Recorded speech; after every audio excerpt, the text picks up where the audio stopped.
right, what's up, everyone? Welcome to another episode of the Strength Classroom.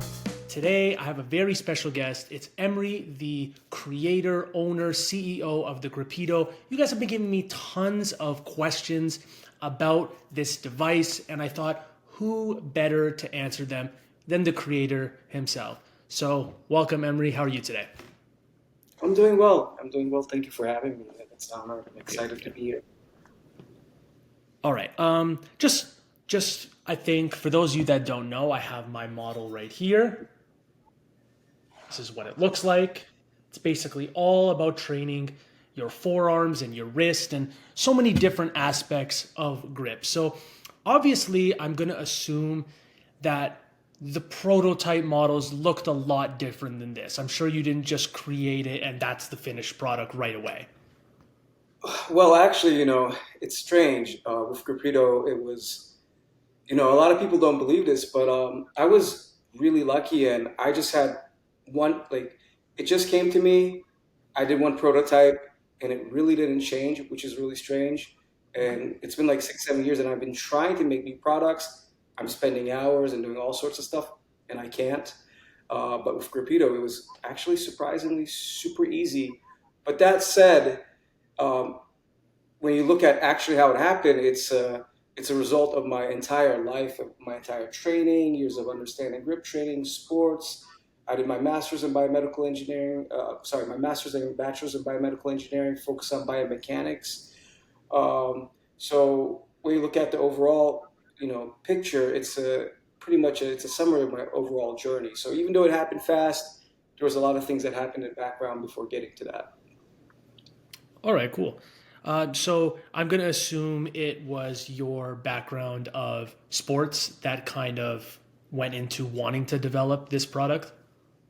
Yeah. So I was born in the U.S. My mom and dad, being Turkish, they want to move back to Turkey. I moved to Turkey when I was 7 years old. And over there, I always showed interest in martial arts. I even started karate when I was like 2, 3. I think it was actually 2, which is really young because I have a son now. And I don't even know how my mom was able to do that now, understanding that. And I had to stop because I was too young. Um, but I absolutely loved it. And when I was older, when I was 12, my dad had a friend. His son did judo, and they took me to judo club, and I loved it. And Turkey, the location, I'm not sure if you're familiar with Antalya by the Mediterranean. It's a beautiful town by the beach. It's beautiful, and it attracts a lot of people from Europe, Eastern Europe, everyone in that region, and even I think there's more and more Americans going and visiting now the last 10 years. But the cool thing was there was a lot of Russians, Ukrainians, Eastern Europeans, Georgians that had such a solid judo foundation, and they had such a solid understanding of strength and conditioning, especially in the 90s. I think in the 90s they were really ahead of the game because of the with what happened with Soviets and things like that. Athletes starting young and That putting a makes lot sense. of resources into sports. They just got so good, and they just really understood the science of lifting and everything, and how to put strength training like in Eastern Europe, you go to a judo club, it's very common you'll see a kettlebell. Even in wrestling, it's a part of the training. Even in like sambo clubs, they understand strength training and how it combines with martial arts. Um, Not just that, just understanding Russian judo, which is almost, they call it Russian judo. Well, at least at that time they did. It was a very different style than Japanese judo, and it was very physical and it was very effective. I think a lot of the rule changes kind of gave Japanese judo the advantage. But needless to say, when I was there, I was exposed to so many different styles of judo, and I was able to learn so much. And when I was progressing later on, I realized how important grip was. And grip fighting is huge in judo. And I came to the realization that if I don't let my opponent hold me, like if I can break his grips off and keep it away from me, he can't throw me. If I can keep my grips on him, I can manipulate the game. And later on, I found out I'm not the only one that came up with that. And when you study like some of the great judo guys like Jimmy Pedro, Roddy Ferguson, they had the same theory. Um, but when I came up with that, I changed my training and I focused on lots of grips. and I was doing a lot of grip training, and of course I was doing kettlebells, all sorts of things. I think when you get to like you become better at your sport, you understand the basics, and you get competitive. Um, you know, I think a lot of guys are starting taking advantage of strength and conditioning, and if you don't, it's a huge loss. You have to understand or get a coach, someone that can show you, because there's so much you can gain from that. And I saw a lot of Eastern Europeans. They did that in some way or another, and then I started doing the same myself and doing a lot of rope climbing. We had like these monkey bars that were like 2 inch, 2.5 inch thick, and just working on them was just brutal on your hands and forearms. And it got to a point that if I want to get an advantage, I have to use tools my opponents are not using, and then I start making my own products, doing my own things, and that's kind of how it got started. And then there's a lot of things along the way that kind of showed me, okay, I'm doing the right thing, I'm on the right path. Like one time there was the from Japan, there was an all university champion. I think he was like a 2 3 time champion, and he was incredible. It was at Georgetown University, and that's when I was focusing more on grip training, and I realized if I don't let my opponent hold me, he can't throw me. And I was like, okay, I realized, I guess like wrestlers call it like a wizard. In judo, it's Uchimata. A lot of jiu-jitsu guys, I think, they were Uchimata too. He Yeah. was incredible. He was throwing everybody, everyone, and his Uchimata was beautiful, like the best Uchimata I've ever seen. And he was just going through the club. And then, I realized, if I don't let him have my left lapel, I don't think he's going to be able to throw me in. And I did break it, and I kept it, and my grip was very strong, and I was strong enough to keep him away. Um, and he was getting very frustrated. He just got really frustrated, and I threw him. I was like, okay, wow, this is cool. And then I threw him again, and I felt really good. But the week before that, like he just threw me all over the place. And I was no 2 3 weeks before that, he just threw me all over the place. And I was doing thinking, I was like, break down his game, and then I was able to make it happen. Then I was like, okay, wow, I got to keep my grip training. This is something key. Um, but later on, what happened was I was at a tournament, and I went against a really good jiu-jitsu guy, and I do jiu-jitsu myself, Brazilian jiu-jitsu to be clear. Um, and he tried to get an armbar on me, and I did not open my arm, but whatever he did, something in my elbow just snapped. It just Okay. was painful, super painful. And I had a really bad elbow injury, that just sucked. I went to physical therapy. I bought all sorts of products. I bought like a e-stim, the expensive e-stim. I don't want to give names of the products, but which was a great product. It just didn't work for my elbow. It was like 700 800 bucks. But I was really desperate. And then I love concentric, or like being able to train with putting less stress on your joints. Especially a lot of athletes are starting really young. I see like these kids in jiu-jitsu, they're starting really young. And like my neighbor down the street, he has two boys, and I told him like you should slowly start strength and conditioning. You should slowly a little bit incorporate that, because we know a lot about injury prevention and things like that, and how important it is. And I think just preventing injuries using strength training, to me, that's enough to justify why to do it. And I think weak things break. Louis Simmons said that. I Something like think you that. do a Yeah. lot of stuff. Yeah. Um, and so I always incorporated uh, concentric, like sleds, especially for lower body. I think Louis Simmons is a big fan of that too. With side barbell, I think he did a lot of that stuff too. And I always loved that. I used to air dine, because I'm so beat up from doing judo. I was thrown on hard Japanese mats, and later on I went to a club. They put that on like it was like hard concrete, and we didn't have crash pads, nothing. And my coaches at that time, they would just be slam thrown all the time, and we would do 30-second drills where you just all out throw, and then your other guy goes, and it just took a toll on me. So you Um, guys are essentially the dummies. Pretty much, yeah. And yeah, yeah. We did not have no expensive grappling dummies that kids have now. Um, and those mats, it was just like, I look back, I don't know how I did it. And I look back, a lot of my teammates, they have bad injuries and stuff. It's smarter to get a crash pad and do it. It's Yeah. good to be tough and push your limits in some things, but it's good to be smart too and think about longevity in the future, because Yeah. it's You, just not you going to can be only smart. get slammed so much in practice before it just takes 1 centimeter here or there before something breaks, right? Yeah, and people can get concussions and things like that. Yeah, There could be I serious. used to coach football, and there's a reason why not every drill uh, contained like 100% tackling, because why? What's the point? You know what I mean? Like, just eventually, you can only callous your body with something so much, and I feel like, yes, you don't want to say like it's a very old school mentality, and a lot of old school things do work, but you don't want to go too far the other way. So it's all about a balancing act. But I Yeah, like what you I said completely about the concentric like only that. stuff, such as the sled and your product right here. What I like about that is you can like sled this, you can load those up heavy, you can do high amounts of volume of them.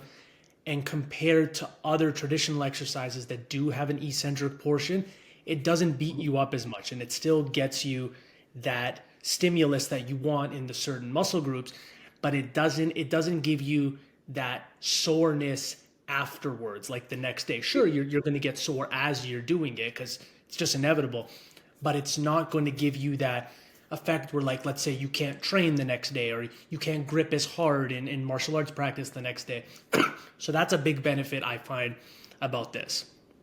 Yeah, it's just another tool. A lot of people are like, "Oh, eccentric is the way to go. It's better because that's where the gains are at." But it's not about that. It's about using the right tool in the right place. And Yes. if you have a lot of injuries, you build up, and you want to minimize injuries. And or let's say I did judo and I want to do some conditioning after, and I'm already tired. I want to do something like a sled or air dyne, which is low impact.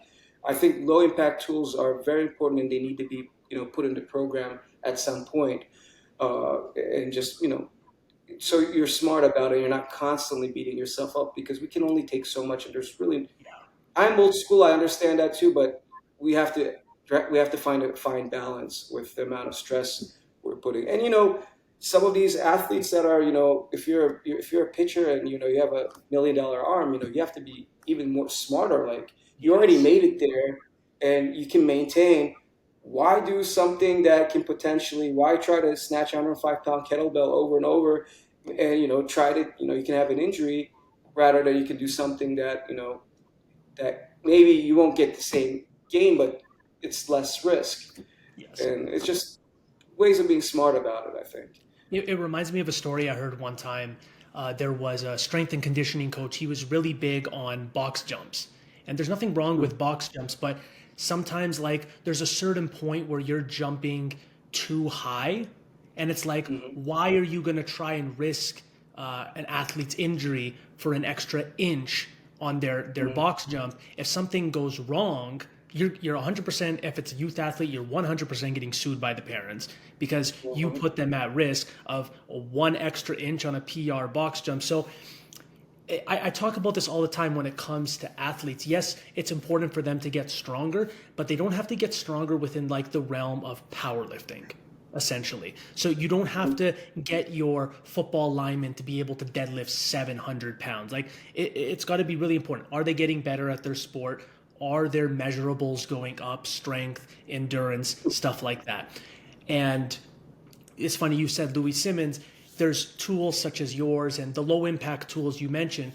Those are things that you can do higher amounts of volume that will translate over to the actual sport or the actual lifts you want to get good at. So if you want to raise up your deadlift strength, there's only so many deadlifts or Romanian deadlifts you can do without it really beating you down. So you need to have other exercises that can strengthen the muscles involved in the deadlift that will then make the deadlift bigger as opposed to just deadlifting over and over and over again.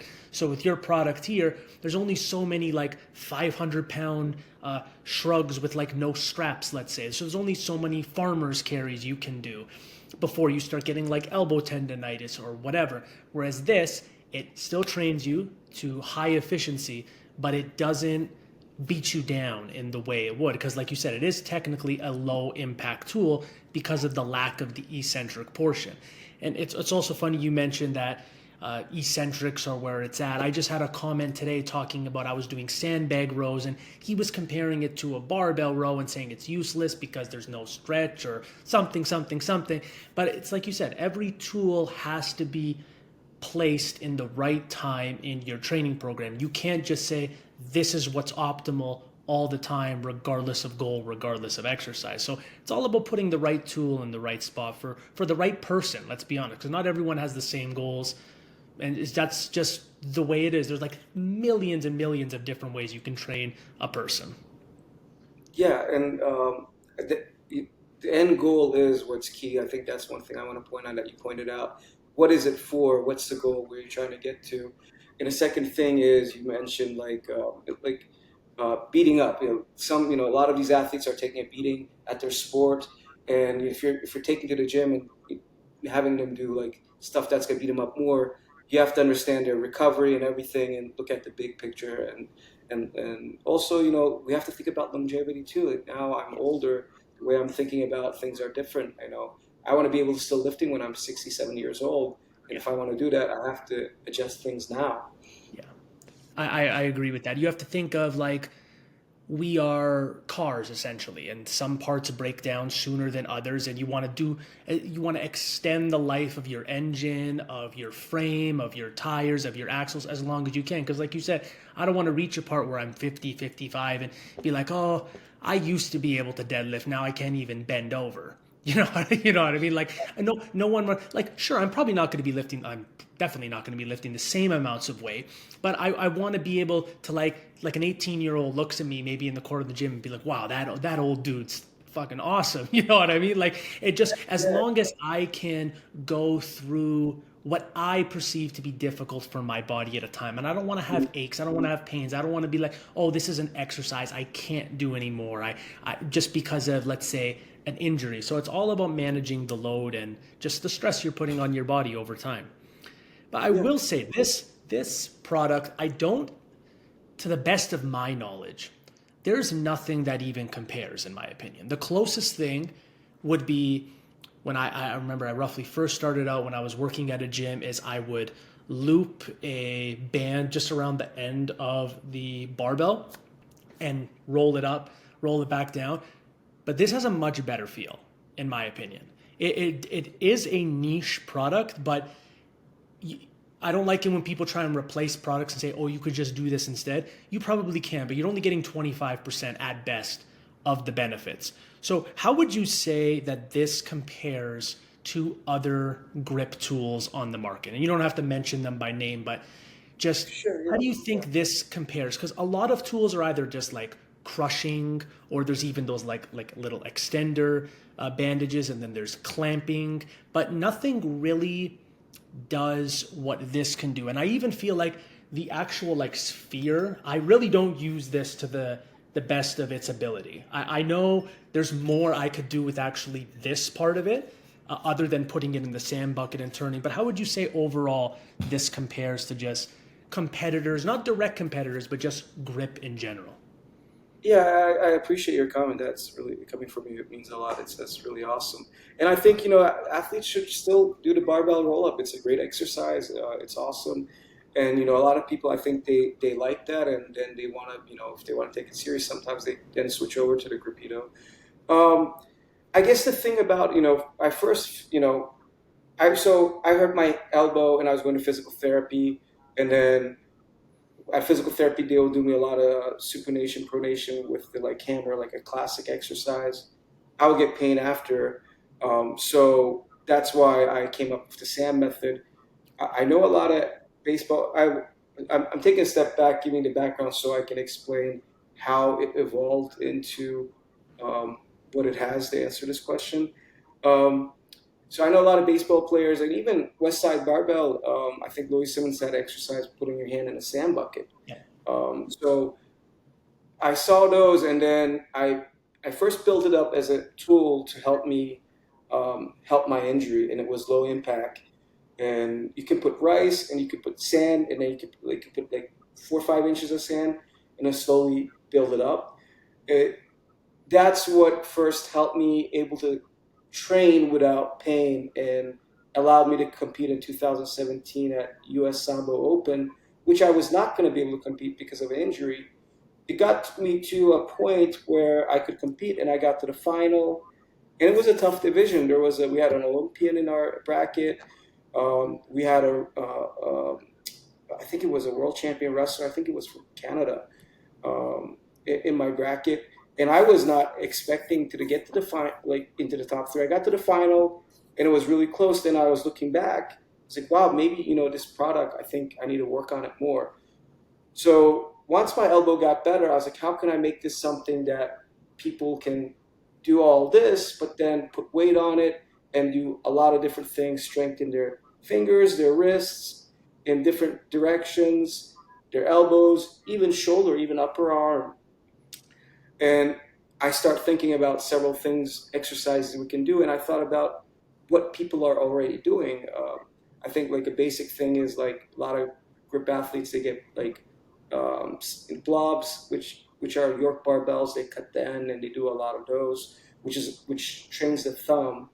And I realized, thumb is something that a lot of people don't really train. Like if you're deadlifting and stuff, especially if that I don't know, I forget Oh, hook they grip. call it, with the hook grip. Yeah, if you're hook Um, gripping, your thumb's doing absolutely nothing. yeah, and unless you're doing a two inch barbell, I feel like you're not Hmm. even then you're not really hitting the thumb. And there's so there's so much potential in the thumb, and you have to train your thumb to get strong. And if you look at like Joe Kinney, which they claim he closed the Captain Crush gripper for, I'm not sure if you're familiar with Okay, those I know what grippers. those are. I don't know who that is though. Yeah, he's one of the first guys, and there's a lot of controversy if he did or not. But I think we can all agree that he's super strong with a lot of things he's done. And he used to train his thumb, and I would follow a lot of grip coaches that did a lot of wide grips just to hit the thumb, and that was a part of my training. So I was like, okay, I can make it 4 inch diameter ball that people are training their thumb. And then I love forearm wrist rolls, and I was like, okay, I can do it in this way. And then you can use the 4 inch diameter ball to train different ways to hit your fingers, wrists, um, and just train the overall arm. You can even do farmer carries if you have like I don't know what like rock climbers have like an 18-inch like loop that they use. I don't know what they call it. But basically, it's just a loop, and you can use that to put over the center and attach it to a kettlebell, and Okay. then just do farmer carries. It's very simple, but it is 2.5 inch wide, so it really works your hand. Um, there's a lot of different things, and I have people come up with different ways to train with it uh, every day. But I think that library we have now, I think that covers most of it.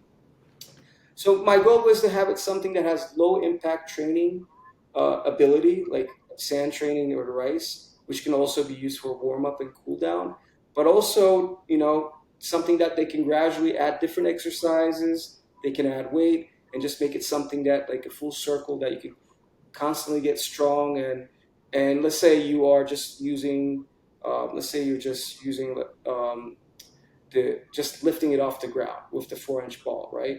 And you're attaching it to a kettlebell, and that's something your goal, and that's what you're only focusing on. In between your workouts, you could just use the sand training to just recover better. Like a lot of Louis Simmons guys, when they're squatting, deadlifting, they put a little bit of sleds in there, and like you say, it helps. It helps the recovery with the blood flow. It's a great active recovery tool. So that's it's a good reason to combine those two modalities to get the best results. Yeah, I like how there's like almost like a high, medium, low type of exercises that you can do with the Gripedo. It doesn't have to. It's not something where it has to be hard all the time. So like you said, if you're a little bit too beat up to do the wrist roller on the barbell, then just put it in the sand bucket. You don't have to put it super deep. That's one thing I like, and I think you explained that to me right when I bought it. Is that the deeper you go in the bucket, the harder it's going to be. So I like how you can almost auto-regulate that exercise, whereas just you don't want it to be so hard. Just have it like just this far Yeah. into the bucket. You want to really go for it, jam it to as close as you can to the bottom. So there's almost like built-in auto-regulation with the exercises. Yeah, and speaking about that, someone reached out to me and said, "Oh, the fins are only 3 inches. I want more resistance. I'm not able to." I was like, "That's fine. You can still just put more sand in the bucket. Just go deeper." And I think that's something a lot of people get confused about. And more I explain to them, more they understand. And to me, honestly, I realize things about it. Like I notice different types of sand make a Yes. difference. Coarse sand. I have a beach here. I'm in Florida now that has super silky sand, and when I work with that it feels like I'm working with like a Kaiser functional trainer, like the air. Like it's super smooth. And I'm surprised like how much of a difference there is. So I recommend to everyone, if especially if you have an injury, use like a very soft sand if you can find it. It can be expensive if you're getting off Etsy, but I feel like for me it was with my injury, I really appreciated it. Yeah, because if people just want to think about it this way, the sand that's at the bottom of the bucket is going to be more compressed as opposed to the sand that's at the surface. So it's almost like let's call it like almost like a band in a way, where the deeper you get or the more the band stretches, the harder it's going to be. So I understand what that customer's talking about. That if the fins are higher, it probably would give more resistance, but it's actually just not necessary. And I'm sure Yeah. that would affect like production costs and how much it weighs and all that stuff. So you do I don't think you would I feel like the amount you have more or less, like I feel like you have it right in the sweet spot, because then also the the more you were to jack it up, the less actual room there would be to do other stuff with it here. So sure, if that was the only thing someone wanted to do with it, I could see their criticism. But it's built like that for a reason. Yeah, and so a story I can give you is also like there was a arm wrestling club in PA, and they had a full bucket. Like it's like like the Home Depot buckets, and they Okay. fill Yep. it all. It was all the way up to the top. And these guys are serious arm wrestlers. I think one of the guy he was going against one of the big names. I'm really bad with arm wrestling, but they were really good. Uh, I think they're like nationally ranked, and they're really strong guys and I think they couldn't go beyond like 6 inches into the bucket. Like so, there's like Yeah. they're not even halfway, and they were struggling.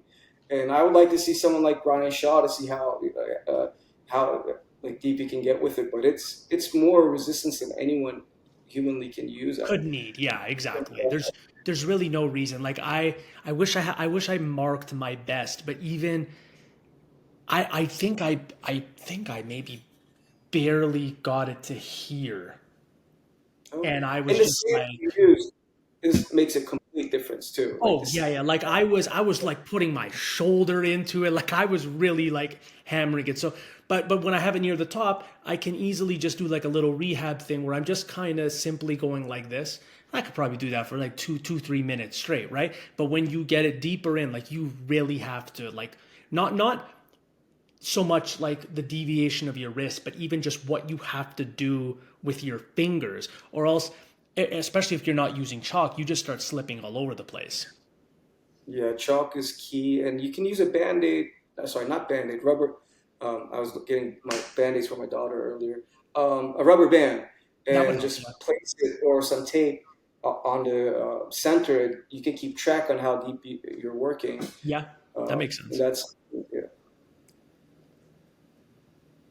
Um, I saw on your website. This is like before I even bought it. I feel like you have a lot of customers that are in like, let's just call it mixed martial arts, like all the martial arts in general. Would you say that's your number one customer base?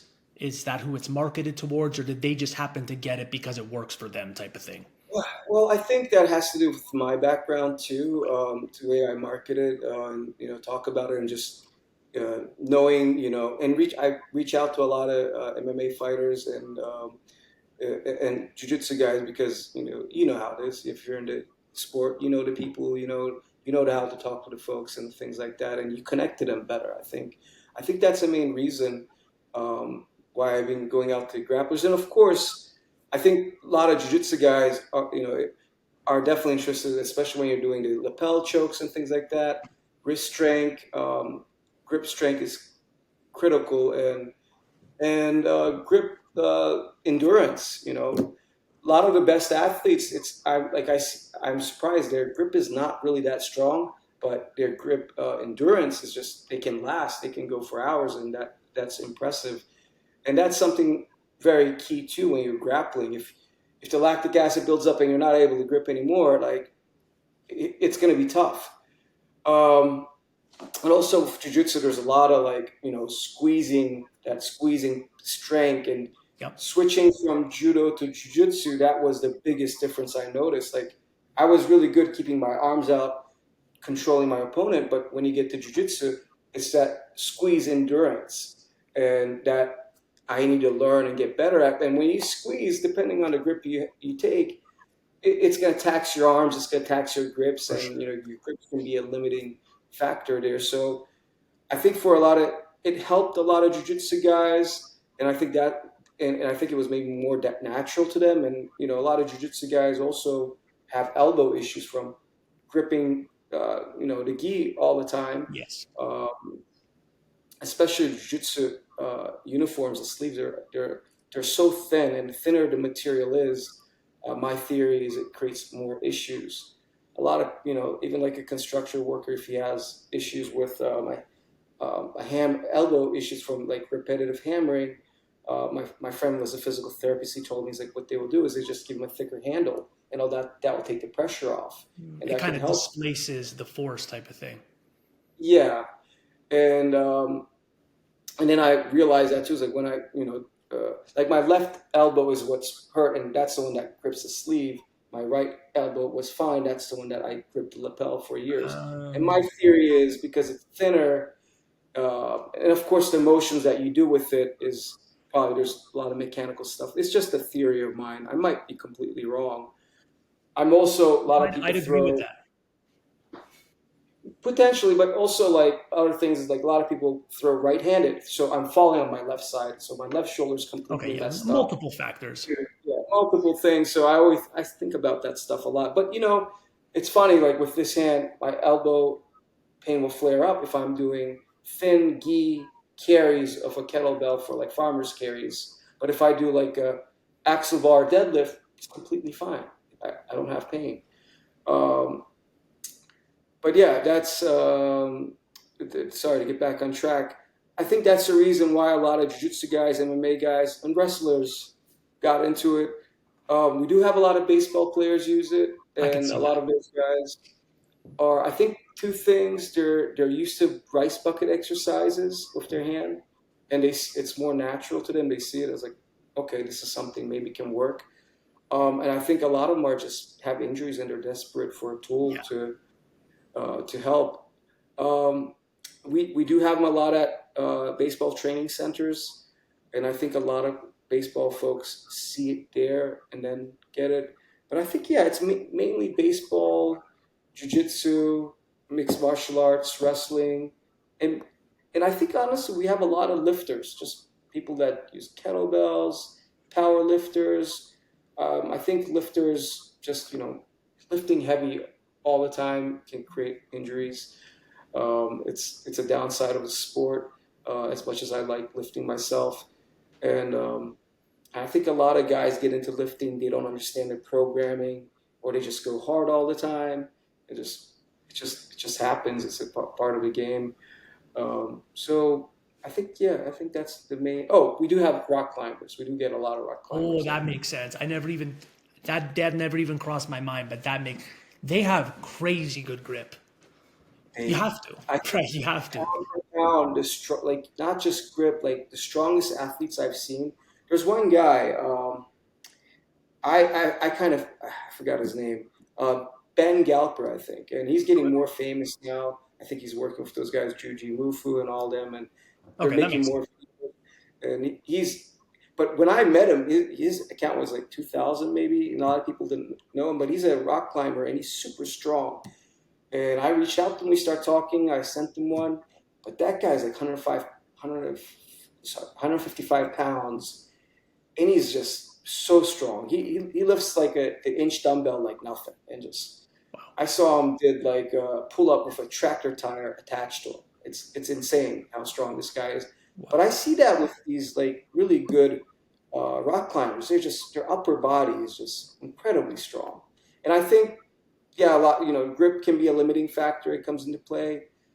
I don't know, something about rock climbing. Those guys. I arm wrestled a rock climber when I was in college, and this guy was just disgustingly strong. I was like, what the heck? He's skinny. He doesn't even have like nothing. Like his shoulders was just nothing there. It was insane. But yeah, those guys not just that. I think those guys also are really beat up. Their elbows, just so much pain because of the volume they put in and just the way they grip, the awkward angles. They're really messed up. So Yeah, I think I that could see that. Even what you just said reminds me of gymnasts, like Olympic gymnasts that do like the rings and stuff like that. Their upper bodies, obviously the men more so than the women, but their upper bodies always look overdeveloped. And I understand a lot of them are like 5'3", 5'4", so they're just going to look more jacked in general. But they, even for their frame, they look overdeveloped in the upper body, and it's just from the amount of volume you're saying. The only difference to me between a rock climber and them would be the rock climbers are grabbing the odd objects on the wall, Mhm. and gymnasts are have rings. That's the only difference I would see between the two. Yeah, those guys are phenomenal as well. Those guys are But it's incredible. even Yeah. if I could talk about like my own personal experience, just there was a point in time when I really wasn't using this in my routine, maybe just like in the sand bucket every once in a while. But then once I really started loading it up on the actual barbell, like to do the roll ups, I noticed for barbell rows, I would always use straps just because I figure I do carries, I do other things. Why turn this into a grip exercise? I want to train my back, blah, blah, blah, right? So, which I still think about that to this day, but I was consistently using the Gripedo and the weight was going up and the volume was going up. And it's not even like I was prioritizing it. I would do it literally at the end of my upper body workouts, like twice a week. And I went from struggling to hold on to the bar of 275 for barbell rows to maybe 3, 4 months later, like doing 295, but like no issues whatsoever with my grip. And Oh, even that's at jujitsu, I get put into arm bars way more than I'd like to admit. And ever since using the Gripedo, if I can just catch that S grip here, like it's not going anywhere. I've had purple belts, brown belts, and I'm only a white belt that have been so frustrated. They're like kicking my bicep, and I'm just like, hey, I make it like a point that I'm like, okay, even I'm gonna lose this role, like I'm gonna stay on my back, but I just don't. I want to make it a point that this grip is not going anywhere. And more often than not, I'm actually able to keep it there. And it's not even like I'm using a passive grip. Like and I know you're not supposed to do this because I just don't want them to rip it, but I'm like squeezing the whole time, and my forearms are filling up with blood. But I attribute it a lot to this, and it's just simply the wrist roller exercise. Because what I like about it, and it's almost like a hidden benefit, is when you let go of one hand, all the pressure is now on the one hand. And just through that little transition period, not only do you have to put your hand on it, but you have to put your hand on it and you have to grab the shit out of it, or else it's rolling the other way. So it's like a little hidden benefit here and there that it looks like it's passive grip, which I feel like a lot of people, when they do grip exercises, they kind of just have it in their hand. But here, when I do it, I'm trying to squeeze the shit out of it. And I feel like even though it's not necessarily I'm training this type of grip, it's because this is so thick that I'm able to just put so much force when I am doing this because my fingers are not nearly as thick as this. So that's one personal like anecdote I can say that it has helped a lot, even though it doesn't look like the type of grip training that people would assume. They would probably just assume I'm doing things like where I'm like rolling my fingers in on like a barbell or something like that. But that's the one thing I've noticed for sure. Even though it's not super specific to holding a barbell, I've noticed the barbell just feels like a pencil once you're working with this.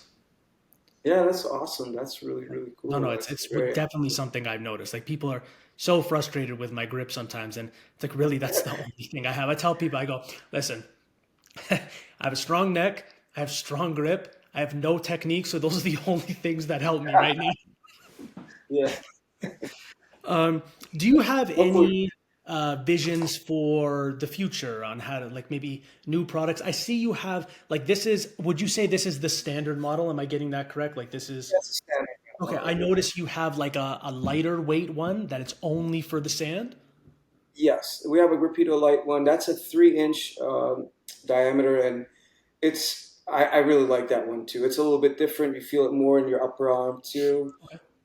It just fits different in your hand. It's not your fingertips as much as this one. It's good to combine them. And we do have something the same size as the original that used to have a 3 inch. We're gonna try to bring that back. Okay. But mainly the light model of the 3 inch is mainly for sand. Okay. And then I notice you have some sort of pin attachment where you can like deadlift it off the floor, like it's like a loading pin or something like that. Yes.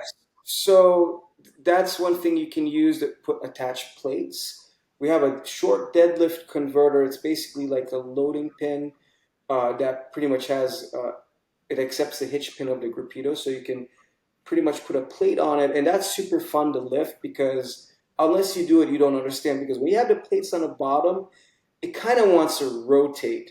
And when you lift it up, you feel so much more pressure in your hand See that? compared to just lifting the kettlebell attached to the hitch pin on the bottom. The kettlebell kind of swings. So I really like the plate lifts.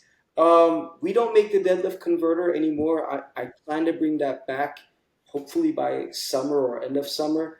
Okay. But there are some companies on Amazon that make short I guess they call them. Sorry, the loading pin, short loading Okay. pin. Fat Bastard Barbell Co. is one of the companies. I don't know if they'll make it, but if you reach out to them and say it's for a Grupedo and tell them the size of the hitch pin you have, they'll. We have a lot of customers that the gentleman at that over there made it for them. Cool. Um, there's another one on Amazon. I can't remember the name, but if there's a short loading pin on Amazon, if you search it, it does fit with the Grupedo. Okay, cool. Do you have any, other than the products that you plan on bringing back, do you have anything new you're in the development of that you can maybe share? Sure. Well, it's not great news. I was working on one really cool product. It was going to be an awesome, great product that I was going to make. I'm not sure if I'm going to make it anymore because there's something similar to it on the market that recently came on the market. It's still different, but they both train the crush grip. So I'm not 100% sure. I think I still might do it. But yeah, I would. It kind of sucks that if you're in this business making products, you always have to beat the guy. You don't want someone to bring it to the market before you do, and that's kind of what happened Of in my course, yeah. situation. Because then you But get to just go ahead. yeah, sorry. I'm always working on a bunch of different things. I do have one device that will train the core and will be incredible for grapplers. I might be doing that maybe late summer, early fall, probably.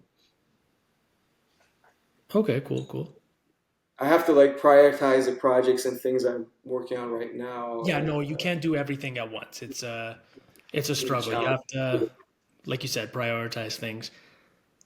I don't think I've ever known this, and it probably says it on your website. What exactly is this like the standard model made out of? Steel, yeah, it's Okay.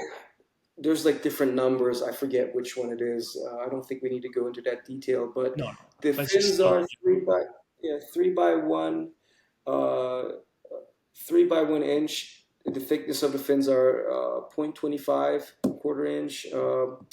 The center is about It's about 2.5 inches. So when you mentioned when you're doing the wrist rolls, it's even that like little addition, like going from uh, regular barbells like 2 inches, and you're going to 2 to 2.5. It makes it, you feel it. Just that, just a little bit makes works your grip more. And like you said, you're switching from one hand to another. It's kind of like um, what's that one product wrestlers use, like the pegboard. Okay, yep. You're moving from one to another arm, and one arm is just carrying your entire load. It just makes it so hard. It's isometric, but it's well, not just isometric, but if you're going to side, maybe more isometric than going up and down. But it's just moving from your body carrying your entire weight on one arm makes it so difficult. And this is similar. You're kind of moving from one arm to another, and there's a small moment your one hand has to hold on to it by itself, and that's what makes it so difficult. Yeah, it's like there's And like you a know, temporary isometric for like just the one limb as opposed yes, to, I guess, doing them both at the same time. Would you recommend anyone? I tried it one time and it's not that I didn't like it, but I preferred. Have you ever seen anyone or maybe yourself when if you would do it with both hands at the same time? yeah. I've seen guys that do that. I think a lot of guys, what they will do is they set it up with two hands and then just use one hand to just work it back and forward without rolling, especially if you're going super heavy. Joe Kinney, the legend that they claim that closed for, and there's a lot of controversy in his exercise videos. One thing he does is he loads it up super heavy and and then just with one hand does an isometric. And you can use the ball end too, but you have to understand it's a lot of stress. You can injure yourself if you're not ready for it. But he'll just load it up and then just hold it one hand on. I think he does like 5 seconds, and that's something that he believes that got him really strong. And I've done it; it really gets you really strong. Another thing for your jiu-jitsu you can do is maybe do it lighter, set it high, like at your chest level or face level, and then work it. And the endurance just going up and down is just your forearms is going to be burning. And just use the ball and use it and just one arm at a time.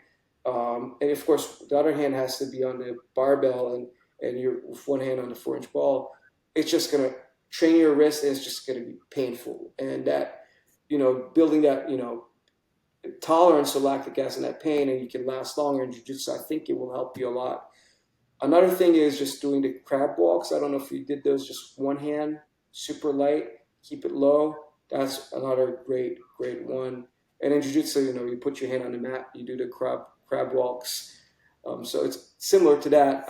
And I don't think it will help that, but the point is not to help that. It's just a different way to stress your hands and fingers, Yeah. which will help you with everything. So I think those are two things that you might like based on what you mentioned, the way you train with it.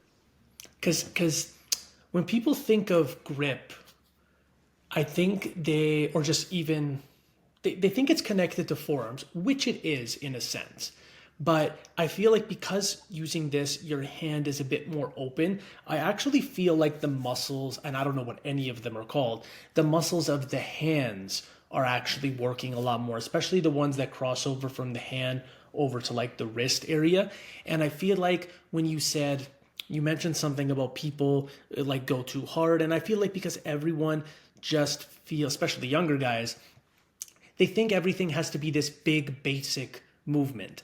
And those are good, don't get me wrong, but sometimes it's the smaller little things that are holding you back. And because if you ask someone what they do for grip, most people are going to say farmer's walks or shrugs with no straps.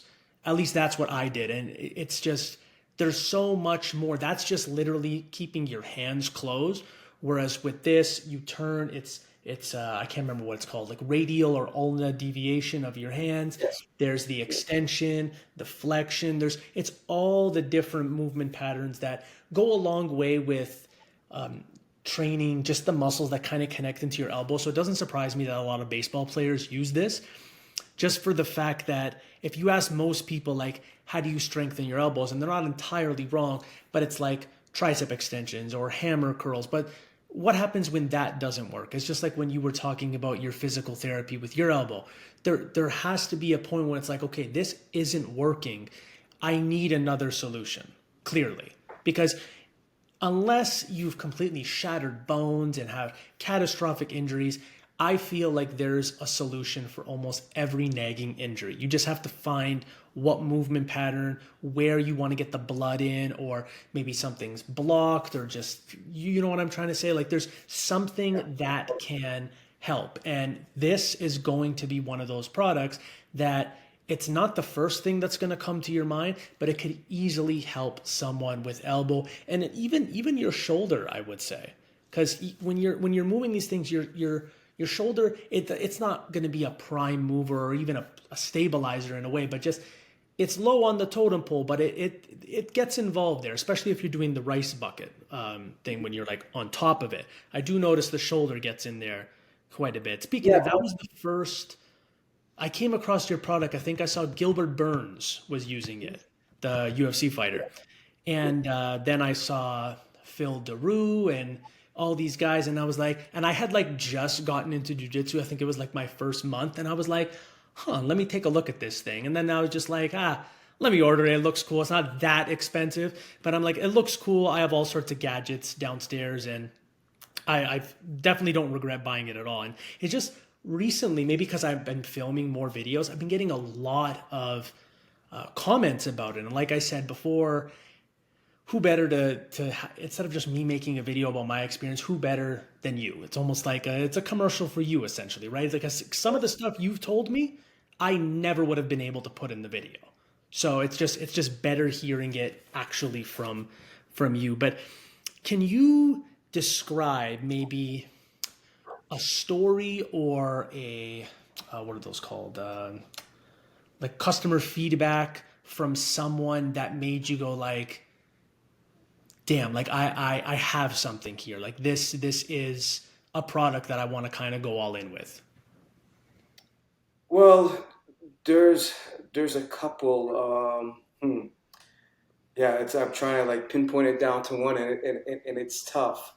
Well, when we were growing, well, let me see. Well, if it's okay, I can give a couple Yeah, examples. no problem. One of them was I gave it to the strength coach, Eric, of a team that won the NFL.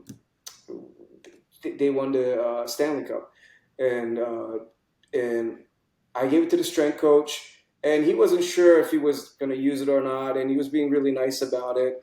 And he said, you know what, let me take it, and I know he was going to be honest. I wasn't sure. He wasn't sugarcoating anything, and he's like, okay, let's see how it goes. And I was in Charleston. I was on vacation, and he sent me a message. He's like, you know what? I'm going to give you a really good testimonial. I'm going to write this for you. We've been using this. We've been using it for our guys that have been hurt. We've been using it for that our guys are healthy, and we loved it. And we just won the Stanley Cup, and he sent me that message, and I saw it, and I know he's a very honest guy, and he was going to tell me if he didn't like it. Seeing that, I was like, okay, this is like I just felt okay. I need to keep pushing at this. Just it's hard when you don't get feedback like that. If you whatever you're doing in life, if you don't get feedback, even if you're going on the right path and you don't get that feedback, it's going to be really hard. And when I got that, I was like, okay, I need to keep pushing. I know it sucks. There's always challenges. Anything you do in life, and I was having so many challenges with building it, with steel costs and everything. It was just really difficult, but that's something that helped me a lot. A second thing was a physical therapist I sent it to that was in Florida, and he's really accomplished. And he gave me like a really nice, one of my earliest reviews. And when I got that, I sent it to my dad, and my dad was like really, really proud. And he's like, "You're on the right path. This is really great." A third one is Dan Strauss, the jiu-jitsu guy, and I think I sent him my first video, and he made a really cool video. And when I got that, I was like, okay, this felt really real. But one thing that was like more like rewarding for me that felt like I'm accomplishing something was I had a customer, he bought it and he had a stroke.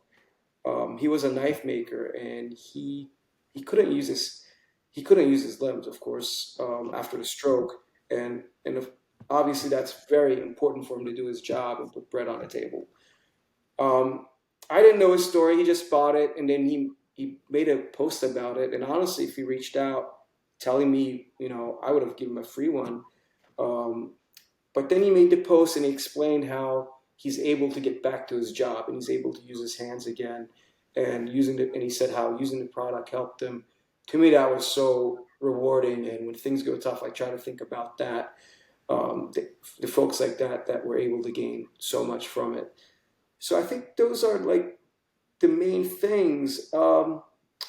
I did have what's his name? Sorry, there's so many different names. Mike Chandler, the UFC fighter. Oh He was yes, at a yes, gym. I saw him using it as well. You're right. He was at a gym. He tried it, and he reached out to me, and that was even better than me like reaching out to folks and saying, "Hey, this is my product. I'm going to give you a free one." He reached out, and I think the Sean Brady, same thing. He tried it somewhere, and he reached out and asked for one, and I gave it to them.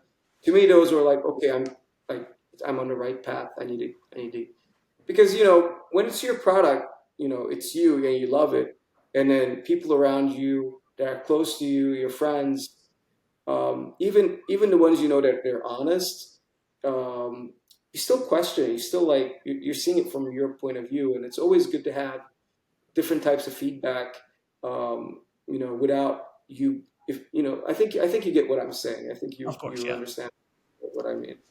Even feedback in a sense, sometimes I like getting negative feedback as long as it's not just like blind hate. You know what I mean? But because Yeah, feedback is good. Like good feedback makes you reassures you that what you're doing is correct.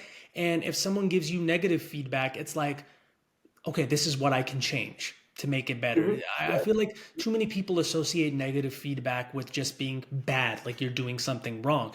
And even if you are doing something wrong, that's good. Now you know what to correct. If no one ever yeah, gives you negative feedback, then you will not improve. You will not correct anything because you'll just assume nothing's wrong, right?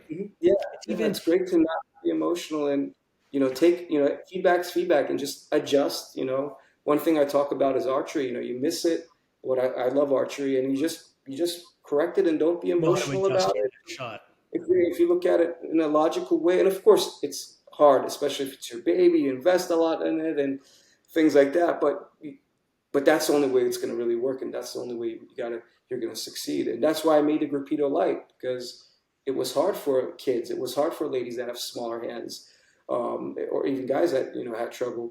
Um, there's like a sweet point. I forgot I think if from your wrist to end of your finger, I forgot the dimension, but if it's under that, it's not, you're not gonna get it's gonna be different. And I definitely recommend the Gripedo Light for folks that have smaller hands. But honestly, you still can use the 4-inch one, and you still can get the benefits of that too. But that's why I made the Gripedo Light. That's why I made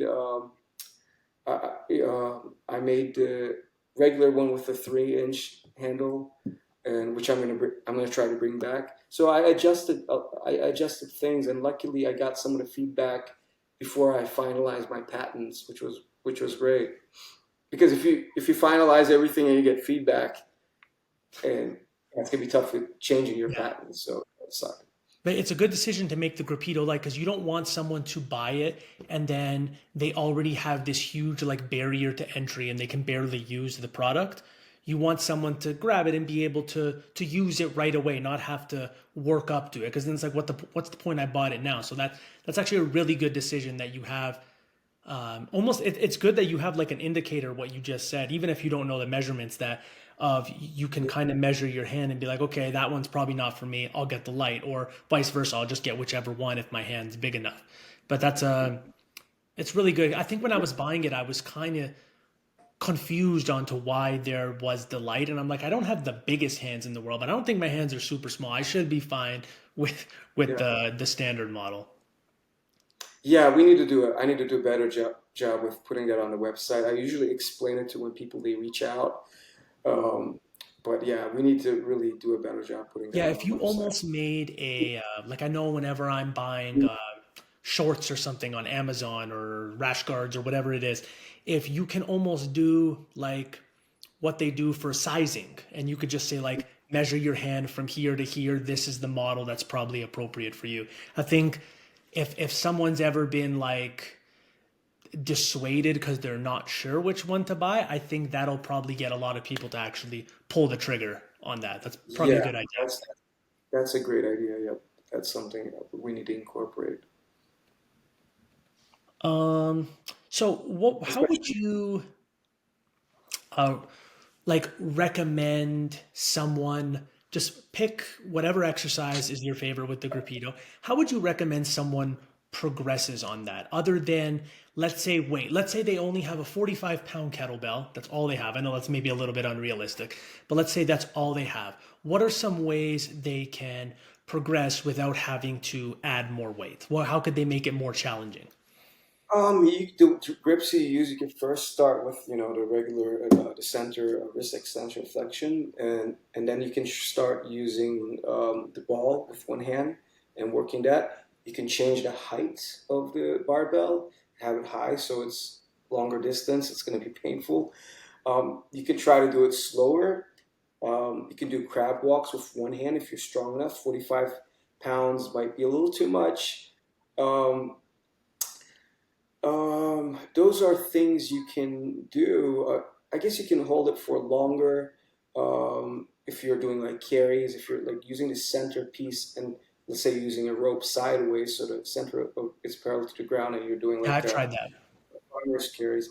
And you can maybe try like instead of using all your fingers, just focus on using two fingers and things like that if you're trying to make the maximum.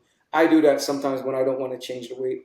If I get lazy and I don't want to change the weight if I'm doing like arm lifting protocols, which is similar to um, farmers carries. Um, so that's something that can maybe help to make 45 pounds more difficult. And you can hold it for longer. That would work. You can maybe I don't know if you can do it for 45, but you can use the fins and just do like a pinch grip on it with your fingertips and tie the weight on the opposite fin so you're holding it sideways, if that makes sense. Okay, And that would, I never thought of grabbing those. yeah, that's they sell if you get into the grip world, they'll sell like plates that are like quarter inch, 1/8, and they just hold the plate and just lift weight off the ground, and you can do the same thing with that. Um, you can even use a landmine. We have some landmine exercises. If you have a barbell, put the weight on it and just grip the fin and try to lift up and just hold. Gets that pinch grip. It's painful. Your fingertips Yeah. are gonna feel it. It's funny, I've only ever associated this with turning in the sand bucket. I've never thought there is definitely enough surface area that you can do the Oh pinch. yeah, That's wow. and you can do it like this too. There's if you get into arm lifting, they call it in Russian the rough translation, arm lifting sport or grip sport, and you can look up a lot of those tools. You can pretty much do it like this too. This grip, this is they sell like it's like a smaller than a golf ball that they will like grip with their thumb and lift off. So you can kind of do that too. Just place the plate here and just kind of work on your thumb and just lift it off and you'll have to wait on the other side. But if you do the landmine, it's a little bit more. Everything is in one place. It doesn't swing around. Hmm. Um, and yeah, that'll straighten your thumb. And if you do that, I feel like for jujitsu, training my thumb and doing stuff like that was just with the lapel chokes just got deadlier. Like the the bone arrow choke. Um, um, there's one choke we do in judo, the clock choke. I guess in jiu-jitsu the same. When you just get it, you just kind of turn your legs and bring your hips down. Um, Okay, I know. those were getting really Picture that. good when I was working when my thumb got stronger. I was just getting a lot more finishes on those. Okay, that makes sense. No, you blew my mind with the little fins at the bottom. I never even thought of using that as something to actually grab. You mentioned about shoulder. You can actually we have a boxing coach that puts the Gripedo on a barbell, shoulder length high, stands like this with the arm out. It can do extensions like this, working on your Ooh. shoulder joint Like right on the here. barbell, if you would when doing the wrist roller, so just like out to the side. Okay. Yep, you just grab the ball. And your arm is exactly in line with the barbell, so you have to set up the barbell maybe higher, maybe use like a squat rack, depending on your height, or if you're sitting, and just they would work that external rotation, Okay. and that's there's a lot of research proving that's good for shoulder, and he would strengthen shoulders like that for his boxers and. Um, Nick Curson, I believe he was on the Joe Rogan podcast. Oh, and he was probably one of the first coaches I got one out to, and that made me feel like okay, I have something here. He gave me great feedback, which was awesome. And I got some bad, there's some folks it's just not their thing. That happened too. But thank God the first few folks I reached out to, it was good feedback because for me, like mentally, I would probably be crushed, and you shouldn't be. You should be resilient and just adjust things, learn from it. But for me, I think that if I got more bad feedback, I don't know how I would cope with it, and it's Especially in not the a good. beginning, it's nice to hear Especially, a couple of good things. So it because you're already motivated and gung ho, and then if something is bad at first, you're just like, oh, maybe this wasn't the right yeah. decision. But it's nice to hear the good stuff first. Yeah, and then I got one bad feedback once. Then I it's not a product for everyone. It's more for like especially the 4 inch. That's why I made a lighter one. It's not for kids. It's not for and some. I think you have to use it more to understand it. And I think a lot of weightlifters. It's more of a hardcore product. It's not. It's not like something that anyone can use. And then honestly, if you use rice, I think a lot of people can use it. Rice bucket has low, Yeah, it's but not as unless dense. you know how to adjust things, it's not meant for anyone. And honestly, when I first started this, I didn't want to. I didn't want a tool that it's for everyone, and maybe that's a bad business decision. But I just want to work with a lot of the athletes that need that improvement, and it's something for like the hardcore weightlifters. That's Yeah. the niche area I want, or athletes. It's I want that's where I wanted to be, and that's why it was designed that way. But we have the plastic model for the light, which is great for kids, and we're gonna hopefully get more of those in the upcoming few months. And that's why we made the tweaks. I feel like if you made this for everyone, it would kind of compromise your like mission when it came to inventing this. So you kind of become like a jack of all trades, master of none type of thing. Like if you made the fins too long, how will that affect the progression of certain people? So you're right. Sometimes it's good as opposed to going like wide with a product and who you're going to sell it to. Sometimes it's good to just go like deep and very narrow. Like this is going to be the niche, and if other people want to buy it, great. But if they don't want to buy it, that's also great because like that's your target audience. There's more than enough people in the world competing in X amount of things that need bigger grip strength. So it's like I think you made a really good decision just being sticking to your guns and making that the product it is. Hopefully, yeah, I appreciate that. Thank you. So we talked about this earlier, but I realized we're having this conversation. I'm like, oh, I should be talking about this during the actual video. So what material do you recommend that someone hangs the weight from when doing the wrist roller? We talked about there's chains, there's rope, there's the band. How would you order those in terms of As far most as effective rope to is, least effective? yeah, I would go for rope, like a climbing accessory rope they call them. I think that's very strong. That's something I think it's best. But if you have like a paracord, that will probably work. Honestly, really any string, but you probably don't want it to be. You probably want to be like a quarter inch or something even less, as long as it's strong enough. And I recommend using a carabiner. And I saw your videos. You do it right. You swipe it, put it over so the carabiner's kind of parallel to the Yeah, barbell. And it's not on the Gripedo. The rope is on the barbell. That's probably the best way to do it. And we need I I put videos like that on our website, but I think we need to make like a catalog or something that we need to send to showing all these details. Because I have seen some people, they get a thinner rope and they'll put it and it goes like around this. Is that a harder variation or would you consider that wrong? It can be done as long as the rope's just rolling around that and you're not having, because it can easily slip to the side. And with that, it's actually a little bit, the weights, if you're using 20 pounds, it's going to feel a little bit heavier. Yeah. Yes. Yeah, And, that's and it could give a different feel. And honestly, we had a general, actually, I was going to come up with a product. You can get like a strap, like the ring straps that they use. So it's like an inch or 2 inch thick.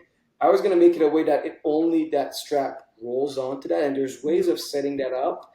If you get a carabiner and put it on the side of the carabiner and put the carabiner right, the strap will just easily roll on that, and that gives a different feel. Actually, that's a really cool way of doing it too.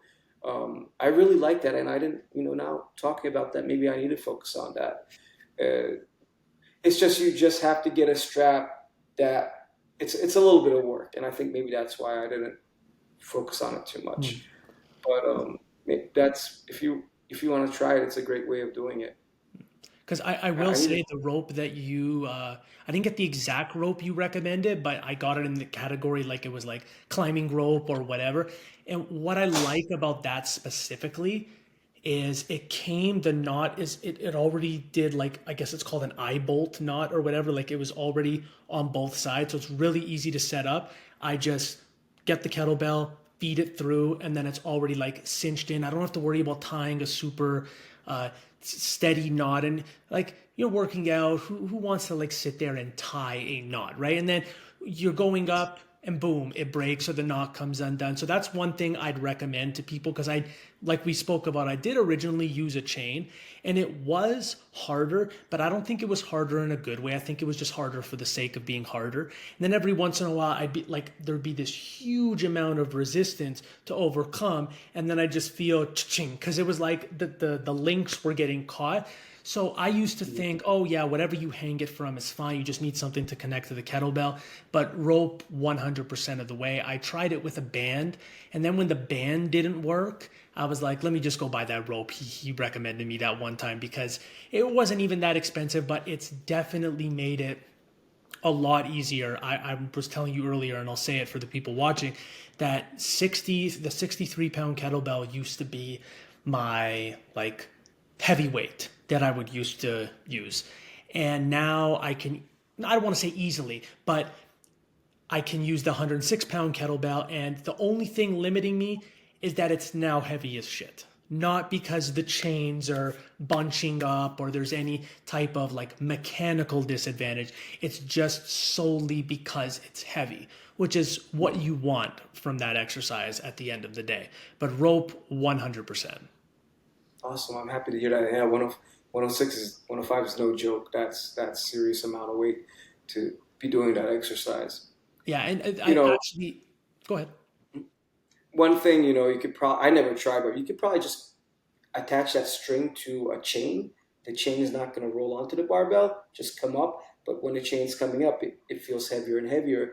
So that might be kind of a cool way of doing it. I That know makes West sense. Side Bar love Just as long as chains. it's not actually on the barbell, chains are fine. Yeah, Yeah, and that makes sense. so that it's all when it gets close to the barbell, it's gonna feel super heavy, and you kind of can push yourself to the max, almost like a gripper. More, Mm, those grippers. You know what yes. I mean? The captain pressure.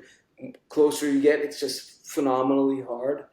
So it can kind of be like that, just a different way. And especially some guys are now competing in grip sports, or just a lot of people are in grip right now, and they're just pushing their limits. And that, if you're serious about it, it could be something fun and interesting to do. And even with the 4 inch ball handle, you can try to see how heavy you can go.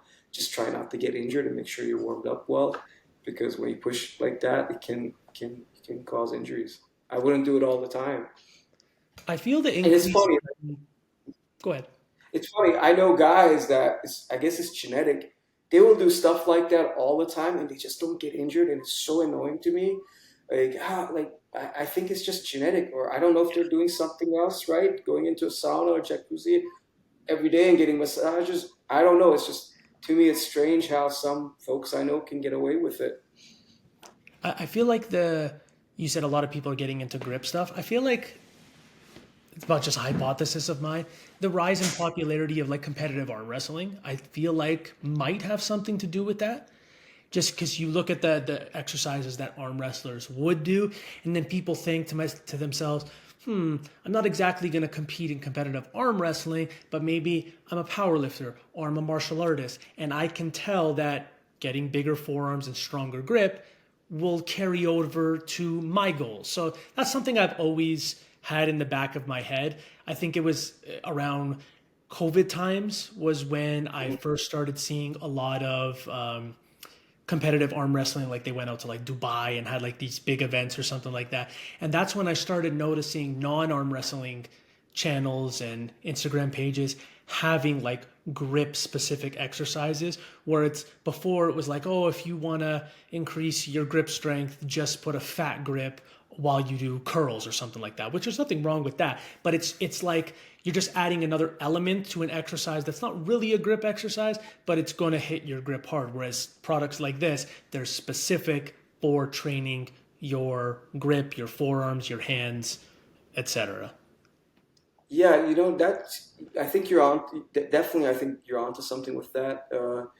Observation. And arm wrestling is a wild sport.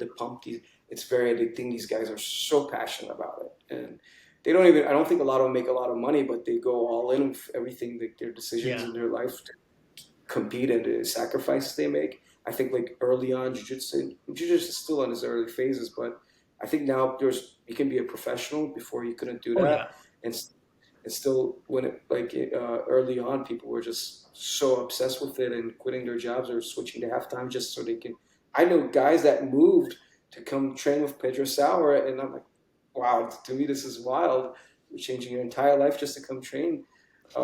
Which I don't want to take anything from Pedro Sauer. His jiu-jitsu is incredible.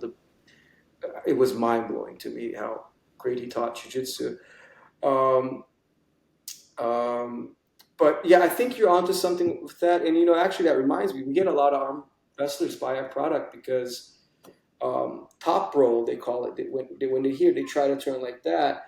The supination pronation is key, and they use a lot of the Gripedo products, and they use a lot of similar products for their training.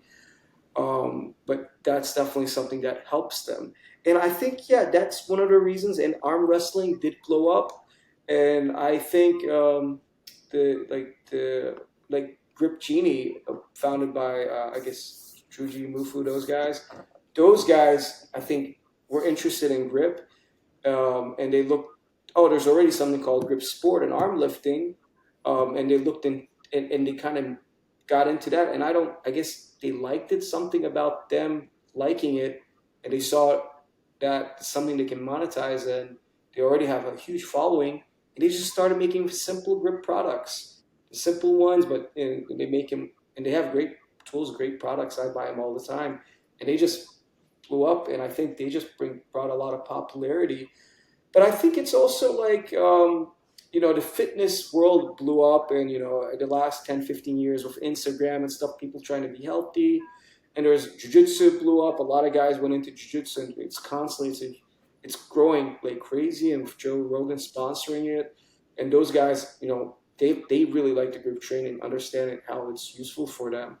I think all those were a contributing thing, but with fitness getting, a big thing and a lot of guys lifting, I think after a while, people are just lifting and getting better. And you're going to the gym, you're doing the same thing all the time. And then I think a lot of them just slowly just got interested in it after just doing bicep curls for 5, 6 years, 7 years, just lifting. I think they slowly transition, and I don't think they all do. But just seeing some of the folks I know that start lifting, seeing their progression and their interest, I don't know. It's just a theory. I think after a while, they just kind of start getting interested in it. They run into it. They're like, okay, let me. But I do know I have a lot of friends that lift. I can't get them into grip training. They're not interested. But the one thing I know is it is addicting. Especially if you're doing like grips sport lifts, like lifting stuff off the ground, which you can do some with the Gripedo, something about it is just, I don't know, the rush I get, it's very addicting. And you see some of these guys, they have like 100 different handles and they put a lot of money into it.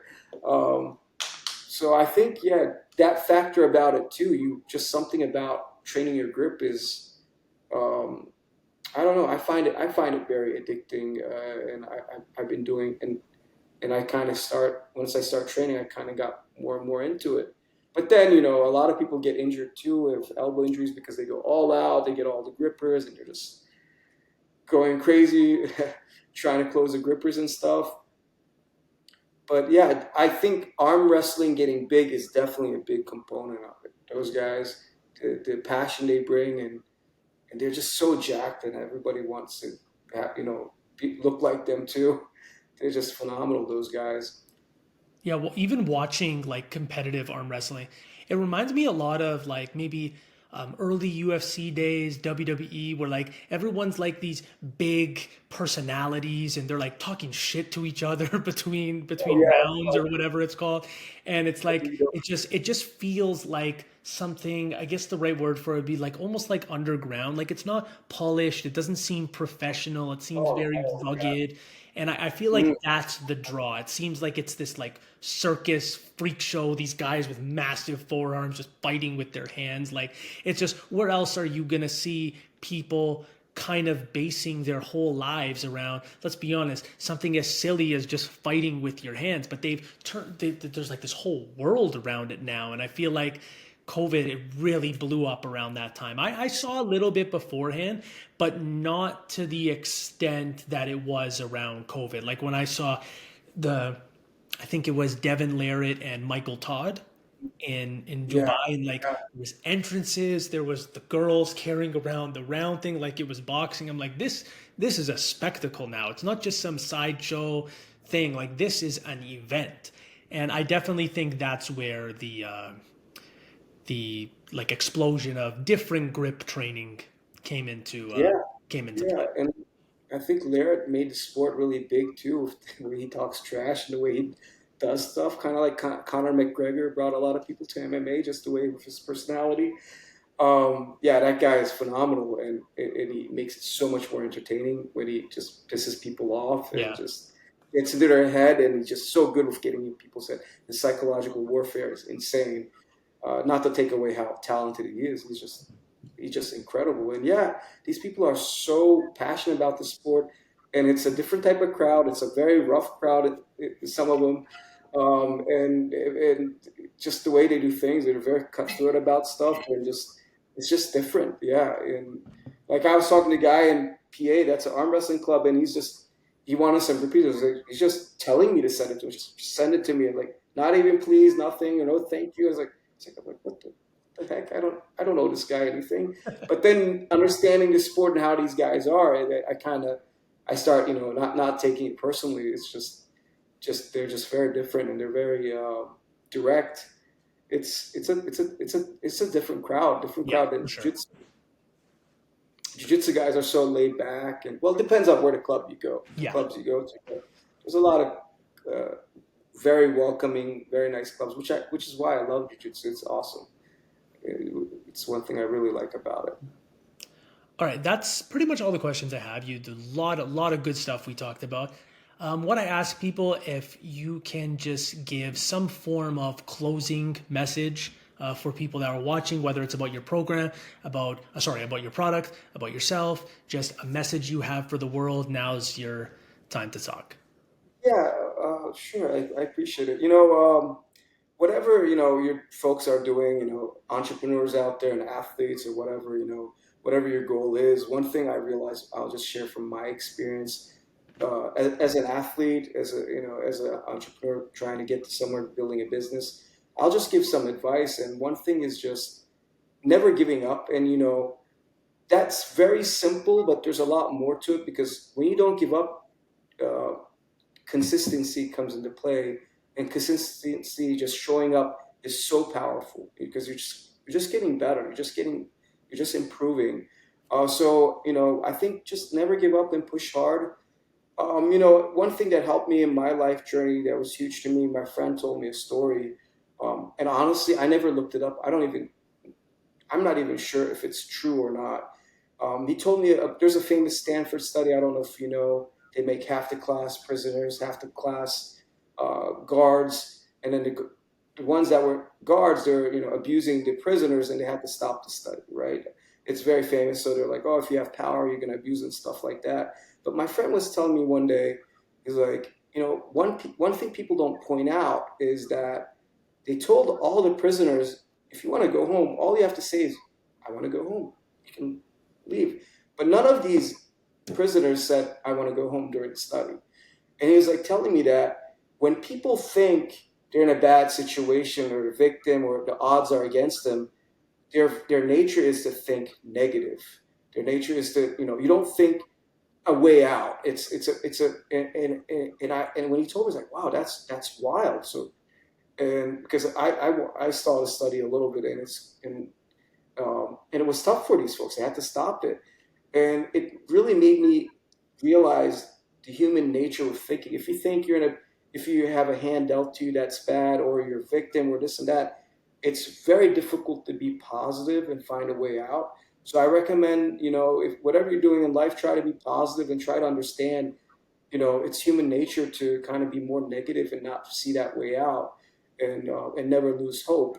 And yeah, the Russians say, uh, "Hope dies last." That's a rough translation, and that's something that I always write down. Hope dies last, and that's something that always helps me push and not give up and try to get to the point I want to get. So I'll just share that, and hopefully it helps someone out there as much as it helped me throughout my journey in my life.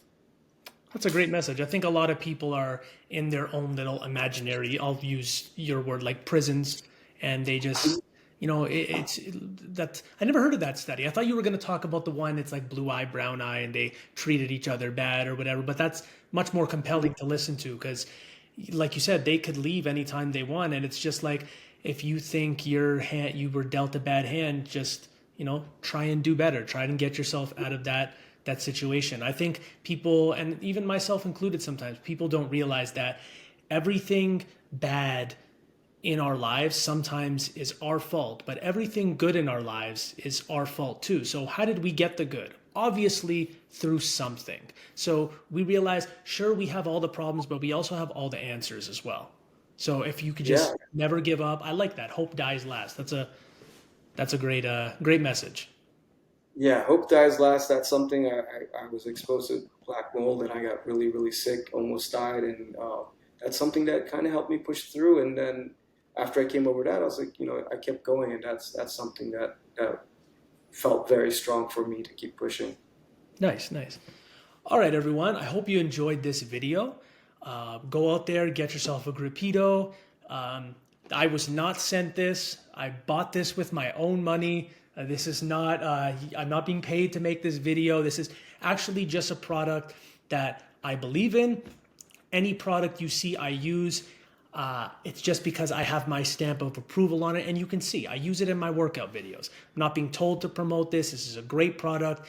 Even if you're not jujitsu, judo, baseball, whatever, I think this is great for the general population to strengthen their wrists, their forearms, help with any elbow issues. I think it is a great tool just for strength and conditioning in general. What is your website? Gripedo.com? Gripedo.com. Yep. Yep, head over to Gripedo.com, look at all the different models. If you have smaller hands, there's a Gripedo Light. You can just get the one that's just for putting it in the sand. What was that one called again? Uh, The the lightest one that you just put in the sand bucket. Gripedo light. Yeah, Oh, yeah. okay. There's the Gripedo Light. Yeah. I And the can, main model is called the original model, and the light one is called Gripedo light. okay. Like I said, it's a product I believe in. Head over to Gripedo on Instagram. Check out videos of many people using them. Go to the website. There's tons of testimonials just in case you're very wary on if you want to buy it or not. Don't forget to like, share, subscribe to my channel. Head over to all the Gripedo social medias. And as always, ladies and gentlemen, class is dismissed.